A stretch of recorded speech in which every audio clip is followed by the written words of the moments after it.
guys, so I'm back with another YouTube video today. I know it's been a while, sorry. Between school and work and everything that's going on, it's been super busy, but I'm really excited to bring you guys another video today. Today I'm going to do a little bit different of a video. I want to talk about something I haven't talked about on my YouTube channel before, which is infertility. So me and my husband for the last 16 months have been trying to conceive. And I know there's people who've been trying to conceive for a lot longer than that, but it is such a hard thing to go through. So I feel for anybody who's been doing it for years, because there's been 16 really exciting, trying to wait to see if maybe this is the month, and then there's been 16 disappointments. So finally, after about a year of trying, me and my husband decided it was time to go to an infertility specialist. So I went and saw her, loved her. There were a few things that you had to do before you could start any medicine, which I had never even thought about. So the first thing that you had to do was you had to have an exam, which came back normal, so I was really happy about that. You had to do an intravaginal ultrasound, which also came back normal, so I was excited about that.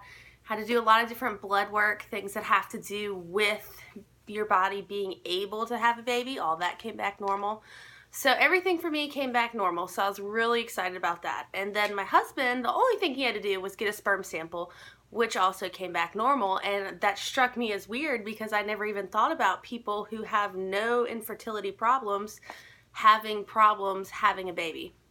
So she said the next step would have been Clomid, and we were like, I've heard such horrible things about that, how it makes you really moody and horrible, you feel awful, you don't want to, have relations, as they call it, but I did want to know more about it. So basically what you had to do, I have read that different doctors will tell you to do it differently, but what my doctor wanted me to do was, when we were ready to take it, she wanted us to take Clomid, well, not us, me, to take Clomid cycle days 5 through 9, which I was like, okay. So she said you'd call her the first day you start your period, just so that they have time if they have any problems with insurance to getting your medicine sent in. So I called her on what I thought was cycle day 1, which I think is a really good tip to put out there. I always assumed just, cycle day 1 was when you started your period. Like, that's just what, I think that's what most people think. But actually, cycle day 1 is the first full day of bleeding, so even if you start your cycle midday, that's not actually considered cycle day 1. Cycle day 1's not until you have a full day. So I told her when that was. They make you take a pregnancy test just to make sure, because you don't want to accidentally be pregnant and take Clomid, which I don't know if that can happen if you have your period.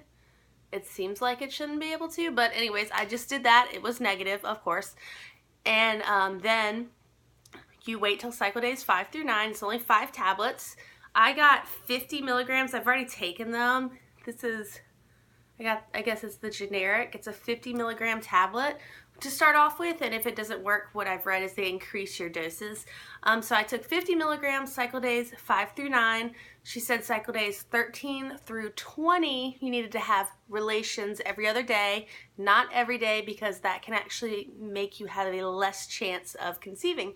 So I took my pills days 5 through 9, and then just because I wanted to make sure I had the best possible chance, we started on cycle day 9 through 21 of having relations every other day, which I actually think was really a good thing, because I actually think I ovulated on day like 14. So it gave you a lot more chances before to make sure that your body was ready.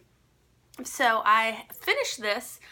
It's been 10 days. No, that's not right. It's been 6 days past when I think I ovulated. I should have done an ovulation kit. I don't know why I didn't do one. I think I was so tired of doing them. But it really would be helpful right now if I would have done that. But I think I'm about 6 days DPO. I'm trying to hold off for 2 weeks to take a pregnancy test, because I don't want to get another negative and then get really discouraged and get down. But this is my first cycle with Clomid, and I really hope that it works. Yay!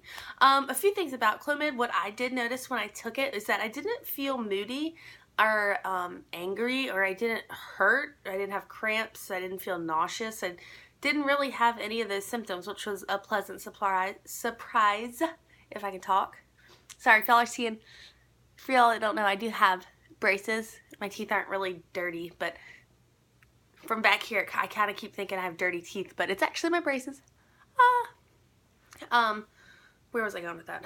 Sorry, I just got distracted from the screen watching myself. I didn't feel any of the normal symptoms that they say you feel.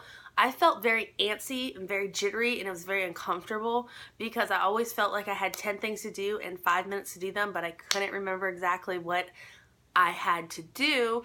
So I was just always like jumping and antsy and jumping around and just spastic for a few days. It did stop immediately once I stopped my first full day off of Clomid, but that was kind of uncomfortable, but I got through it.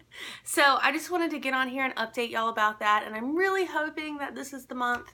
It's really hard when you start trying, you know, it's really funny when you're younger, they're like, oh, don't have sex, you'll get pregnant. And then when me and my husband got married, I was like, I'm pregnant because we had sex, so I must be pregnant. But come to find out 16 months later, still nothing. So really, I could have been having sex all along, unprotected, with my husband, because we've been together forever. And we were always very fond of the pull-out method because I knew if that we, you know, did not do that, I would be pregnant. So that's kind of funny in hindsight. But one other thing I've noticed with infertility is as soon as you start paying attention and doing the process and months go by, everyone around you becomes pregnant, which I'm so happy for them, but it's also kind of very difficult. It's kind of like a very hard journey. But I'm making it through. Everything on the TV is always about pregnancy. All the stuff on my Facebook ads are about maternity clothes. So it's just kind of like a constant reminder of what you can't have right now. But I'm still very hopeful. And I hope this month works for me, and I will make sure to update y'all. All right, guys, that's all I got for today, so have a good one. Bye.